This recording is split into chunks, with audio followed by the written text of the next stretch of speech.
Hi everyone, Oli here, and welcome to my review of The Chase, the 8th story of the second season of classic Doctor Who, and the 16th story overall, starring William Hartnell as the first Doctor. It's 6 episodes long, and it's written by Terry Nation. Okay, so the plot of this story is as follows. When the Doctor and his companions discover that a group of time-traveling Daleks have orders to exterminate them, a dangerous chase across time and space follows. To escape the Daleks, the TARDIS must travel from the desert planet Aridas to the top of the Empire State Building on Earth, from a mysterious sailing ship to a haunted house. But even a greater danger is waiting for the time travelers when they reach the planet's Mechanus. So, what do you think of the chase? Absolutely outstanding. Just outstanding.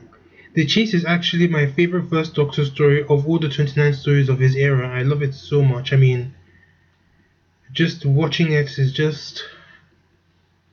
just takes you away, man. So the things I love about The Chase, I love the music of this story as well as the visuals. I mean, especially the kaleidoscope effect of the time vortex. We see the TARDIS in flight in episode 1 after the reprise from the last episode, the Space Museum. And as well as the Dalek time machine as well in episode 3, I think. Yeah, we see the TARDIS and the Dalek time machine flying through the time vortex. I really like that scene. So there were some very good set designs, and just like the Keys of Marinus, this is another story where the setting changes every time, and I love these type of stories. I mean, as the plot mentioned in the DVD, it travels from the planet Aridas to New York City in the 1960s, the Mary Celeste ship, a haunted house in Ghana, and the planet Mechanus. And the design of Mechanus I thought was really very well done, aside from those red mushroom trees or whatever they were that were attacking the travelers. I think The Chase, in my opinion, probably has the best performances of this season, especially from the main cast. Episode 1 showed the amazing chemistry that the Doctor, Ian, Barbara, and Vicky had, and I love Episode 1 because of their chemistry and the humor and stuff like that. But even though Episode 1 was pretty much a filler compared to the other episodes in this story, but it was very fun to watch, especially when they were using the time-space visualizer to watch certain events in history. And we see, I think it was Abraham Lincoln making his speech, and not Ian and Barbara, Queen Elizabeth I talking to William Shakespeare. That was, I really enjoyed that scene. And Ian and Barbara's departure was very well done, very well executed, but I'll get to that later on in this review. The Chase is actually considered to be another comedy story with some dramatic parts, especially in the last two episodes, but the first three and maybe a bit of episode 4, they were quite comedic, and I found it very funny. As I mentioned before in my review of the Romans, I love a bit of comedy, and this is, I think, The Chase actually does comedy better than the Romans, in my opinion.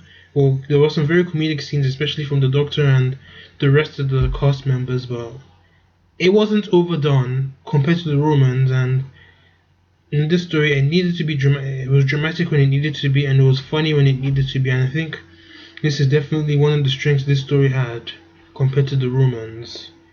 So there's one character I really liked. It was Morton Dale. He was played by Peter Purves before he plays Stephen later on in the story. I'll get to him later. I do kind of wish he does appear a bit more in the story, but I would have liked him to try and sneak aboard the Dalek's time machine and maybe have the Daleks kill him. Yes, even though that scene would be a bit dark, but hey, whatever works. I also found the scenes in the Mary Celeste funny, even though it was meant to be quite scary, but it was kind of funny to watch, especially in when the TARDIS first landed in the Mary Celeste, when Barbara was called by one of the crewmen, and I think Vicky saved her. No, was it Vicky? Yeah, Vicky saved. No, it was Ian that saved her, and then or something like, well, along the lines, well, and then Ian gets attacked by Vicky, and this just reminds me of the rumors when Barbara attacked sorry, not Vicky, Ian with the vase in the rumors. That scene was actually kind of funny. Followed by the Daleks arriving, I thought the crew members were like, oh my god, what is this thing? And you decided to just jump off the boat. Even though that was quite scary, even though it was actually quite funny too. It was actually very funny for me to watch, but there was a dark moment in that sequence where a woman decided to jump off the ship with her baby, and we actually see them jumping off and her and the baby touching the water. That was actually quite scary. And the Daleks were very good at this in that scene. It showed how scary they were. Speaking of the Daleks, this is their third story, and I think this is the best performance, the best story of them so far in the classic series. And we see the Daleks versus the Mechanoids in Mechanus in episode 6, and I love the fight sequence between the two robots, machines, I should say, not robots. And I really loved the visuals. It was very good, especially this is a serial from the 1960s. Now to the main topics of the story of this review. Yes, this is Ian and Barbara's final story about the TARDIS. After the Daleks have been defeated, they want to try and use the TARDIS. Sorry, not the TARDIS. The Daleks time machine to try and head back to London 1965. Yes, I'm aware of the meme. And I think this scene was very well done. It was very emotional. And actually, William Hartnell, he didn't actually want William Hoss Russell and Jacqueline Hill to leave the series, and it really showed in their performance. It was definitely they must have had this argument before they were filming.